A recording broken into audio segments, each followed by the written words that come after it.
목포의 작은 어촌 마을은 바다의 너른 파도와 소박한 삶이 푸르게 펼쳐진 곳이었다. 광식은 그곳에서 태어나고 자라며 어린 시절부터 바다와 함께 살아왔다. 그는 바다에서 자란 만큼 거칠고 힘든 어부의 삶을 살아왔지만 마음만큼은 언제나 따뜻하고 베풀 줄 아는 사람이었다. 광식의 인생이 전환점을 맞이하게 된 것은 화창한 날 마을의 시장에서였다. 어느 날 그는 장터에서 생선을 팔고 있는 한 여인을 보았다. 그녀는 이웃 마을에서 온 정이라는 여인이었다.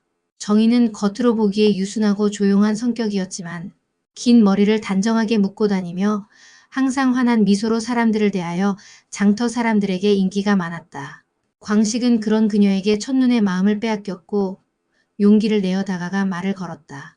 두 사람은 점점 가까워졌고 서로의 아픔과 꿈을 나누며 사랑을 키워갔다.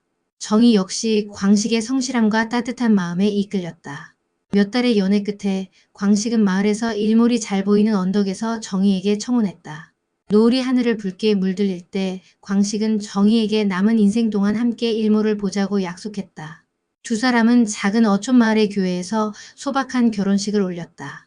그들의 결혼 생활은 바다의 물결처럼 순탄치만은 않았지만 서로에 대한 깊은 사랑으로 매 순간을 함께 이겨내기로 했다. 결혼 후 얼마 지나지 않아 정희는 임신을 했고 예쁜 아기도 태어났다. 아기가 태어나 자라면서 보여주는 하루하루의 변화에 정희와 광식은 행복한 나날을 보냈다. 광식은 그의 인생에서 이런 행복이 찾아온 것이 꿈만 같았다. 그러나 그들의 행복은 오래가지 않았다. 배실로 바다에 나가 있던 어느 날 한창 조업을 하던 중 비가 오기 시작했다. 비는 굵어지지 않고 잔잔하게 내려서 조업에 큰 지장은 없었지만 광식은 그날따라 마음이 불안했다. 여느 때처럼 배실을 마치고 집에 갔으나 아이와 정희가 없었다. 마음이 덜컥 내려앉았다. 정희와 아이를 찾으려고 주변 이웃을 찾아갔다. 슈퍼집 아주머니는 정희가 아이를 데리고 급히 병원에 갔다고 했다. 광식은 불안한 마음을 누르고 뒤늦게 병원에 도착했다. 응급실 앞에서 오열하는 정희를 마주한 광식은 무언가 잘못되었다는 것을 알았다. 아침부터 미열이 있던 아이의 상태가 급격히 나빠지면서 호흡이 가파졌다고 한다. 광식에게 연락이 되지 않아 슈퍼집 아저씨의 도움으로 간신히 시내 병원까지 왔지만 의사 선생님이 손쓸 틈 없이 그렇게 아이가 떠났다고 한다. 정희는 진즉에 일찍 아이를 병원에 데려오지 못한 것을 자책하며 병원 바닥에 주저앉아 울부짖었다. 찰나의 행복과 함께 찾아온 아이는 그렇게 떠났다. 아이를 잃은 후 그 슬픔은 아내 정희의 몸과 마음을 갉아먹었다. 광식은 정희마저 잃을 것 같아 두려웠다. 광식 자신도 슬픔에 압도될 때가 있었지만 정희의 삶을 일으켜 세우려고 애를 썼다. 그러나 삶은 광식의 그런 노력을 비웃기라도 하듯이 아내 정희는 급성암으로 광식의 곁을 떠나고 말았다.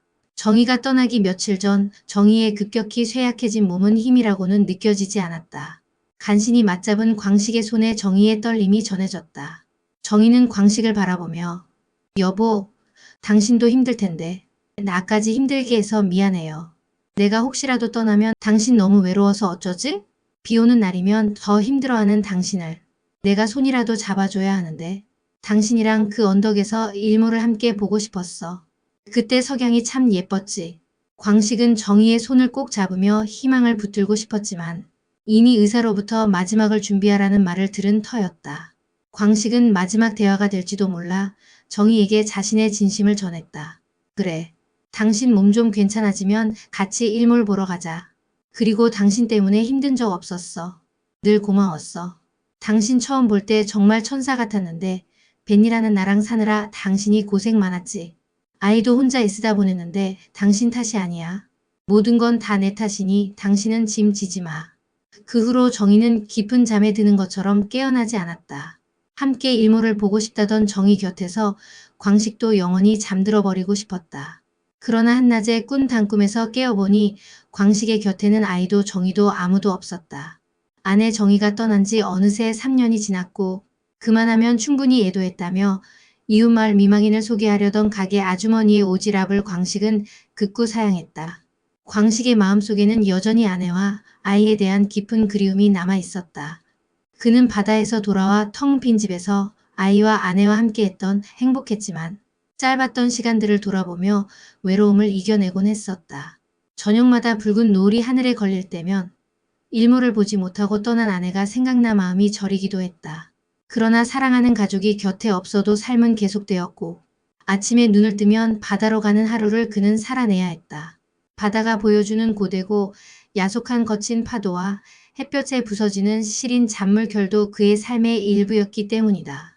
그러나 비가 내리는 밤이면 어김없이 모든 비극이 시작되었던 그날로 돌아가곤 했다. 빗줄기가 바닷속으로 떨어지는 것을 바라보며 때때로 아내 정희와 아이가 있는 곳으로 자신도 가고 싶다는 충동에 휩싸이기도 했다. 그러나 그럴 때마다 광식은 마음을 털어내고 살아보려 했다. 그날도 비가 내리는 날이었다. 하늘은 어둑어둑해졌고 점점 바람이 거칠게 몰아쳐서 조업을 빨리 마쳤다. 평소 꼼꼼하고 손재주가 좋은 광식은 배의 수리도 종종 하곤 했는데 뒷정리 중 배의 갑판 한 부분에 문제가 생긴 것을 알게 되었다. 날이 추워 얼른 귀가하려는 동료들을 먼저 보내고 뒷정리를 하며 갑판 부분을 마저 꼼꼼히 손질했다. 그냥 놔두면 나중에 사고가 날지도 몰라 세심하게 수리하느라 생각보다 시간이 오래 걸렸다. 새까만 하늘 아래 평소보다 늦게 집에 가게 되었다.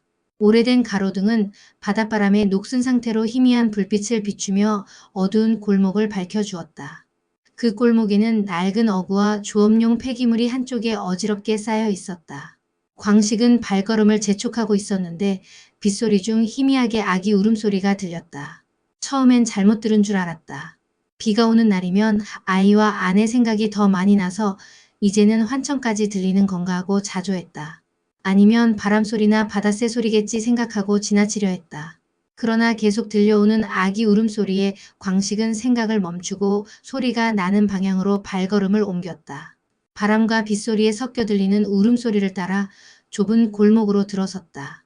몇 걸음 더 걷자 울음소리가 점차 선명해졌다. 분명히 아기의 울음소리였다. 그는 잠시 멈춰 주위를 둘러보며 울음소리가 나는 방향으로 천천히 발걸음을 옮겼다.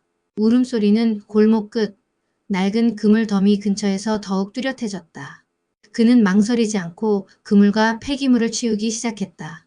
그러다 낡은 담요에 감싸진 무언가를 발견했다. 조심스럽게 담요를 열어보자 그 안에는 갓난아기 둘이서 서로의 몸에 기대어 울고 있었다. 쌍둥이처럼 보이는 두 아이는 얼굴이 창백했고 작은 입술은 파랗게 질려 있었다. 아기들은 추위와 배고픔에 떨면서 울음소리도 점점 약해지고 있었다.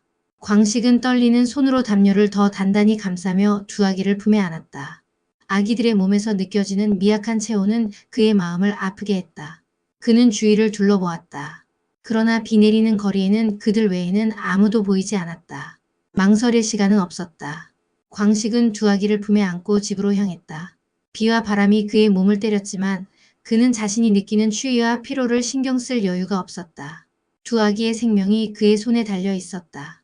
집에 도착한 광식은 얼른 문을 열고 들어가 아기들을 따뜻한 솜잎을 위에 누이고 방을 따뜻하게 데웠다.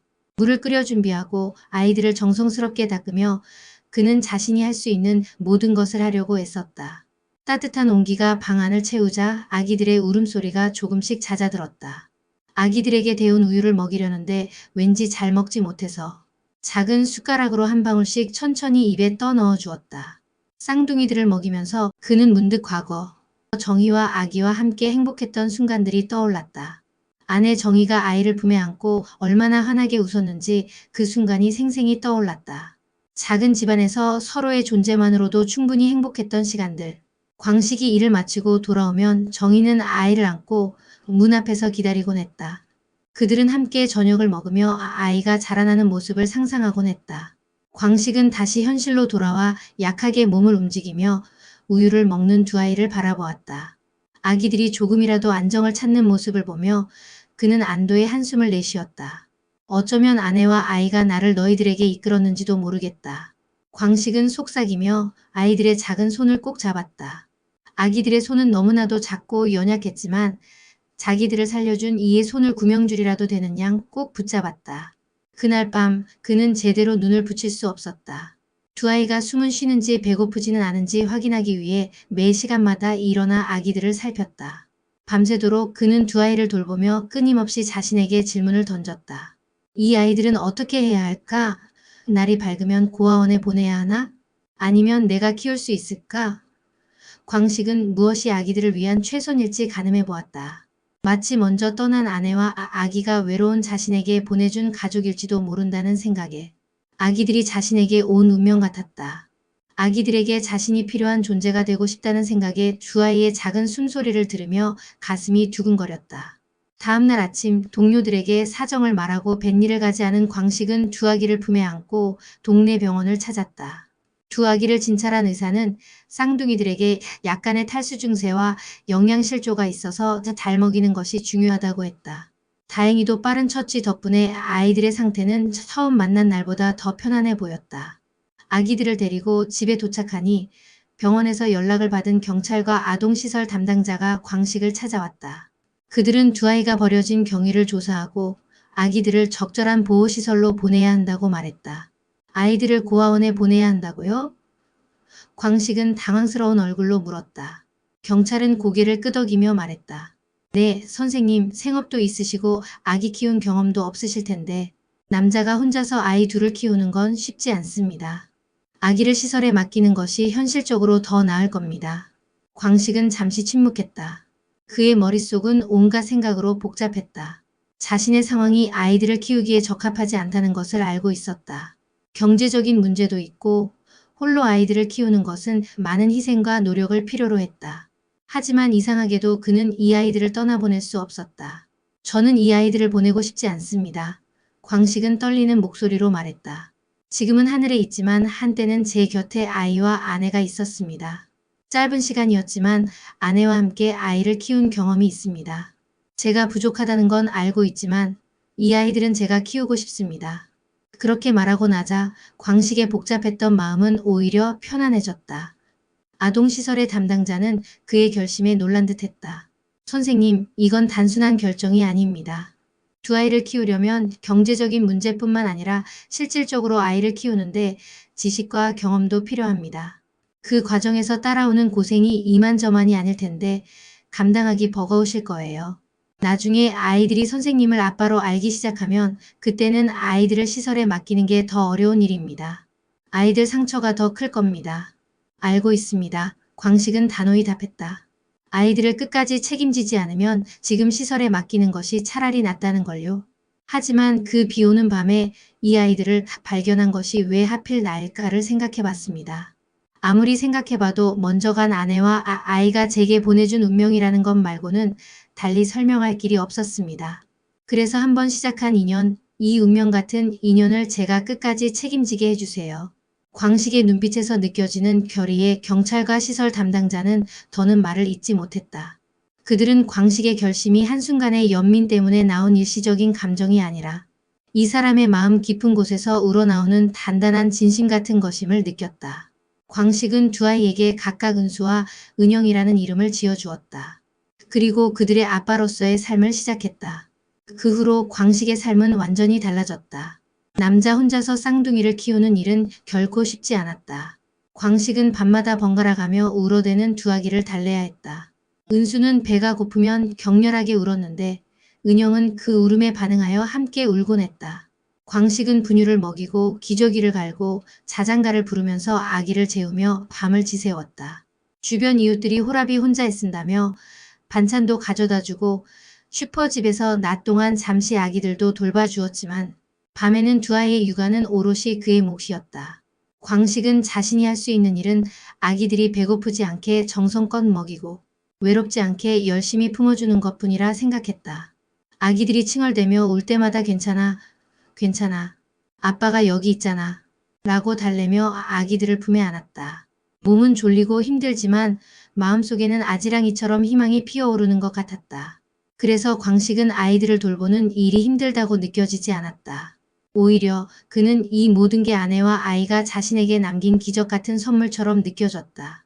은수와 은영이 자는 모습을 보며 그는 하루하루가 감사했다. 어느 날 밤 광식은 두 아이를 재우고 마루에 앉아 밤하늘을 바라보았다. 고요한 밤, 별들이 반짝이는 하늘을 보며 그는 다시 한번 아내에게 속삭였다. 여보, 하늘에서 지켜보고 있지? 나 이제 더 이상 외롭지 않아. 은수와 은영이 자는 모습을 보니까 당신이 보내준 아이들이란 걸 알았어. 아이들의 얼굴이 은근히 당신을 닮은 것도 같아. 나도 이젠 혼자가 아니니 내 걱정은 하지 마. 이 아이들 덕분에 다시 살아갈 힘을 얻었어. 나 혼자서 잘할 수 있을지 모르겠지만 은수와 은영에게 당신이랑 아기에게 못다 해준 사랑을 줄 거야. 하늘에서 응원해 줄 거지? 광식은 별을 한참 바라보다가 방으로 들어가 잠든 아이들의 얼굴을 보며 마음속으로 다짐했다. 이 아이들을 통해 아내의 사랑을 이어가겠다고. 어느덧 첫 돌을 지난 은수와 은영은 아장아장 걸을 정도가 되었다. 광식은 피곤한 몸을 이끌고 아이들을 보며 미소를 지었다.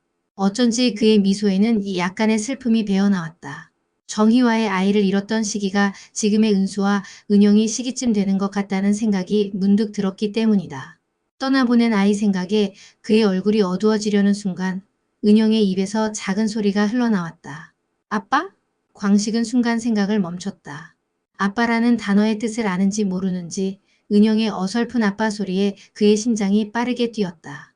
그 말을 듣는 순간 광식의 눈에는 눈물이 고였다. 그래, 그래, 내가 너희 아빠야. 광식은 떨리는 목소리로 속삭였다. 그의 목소리에는 기쁨과 감사가 가득했다. 맞아, 너희는 내 딸이야. 그 순간 광식은 아이들을 처음 만난 날부터 지금까지 있었던 모든 순간들이 주마등처럼 스쳐 지나갔다. 이렇게 점점 그들은 서로에게 없어서는 안 될 존재가 되어갔다.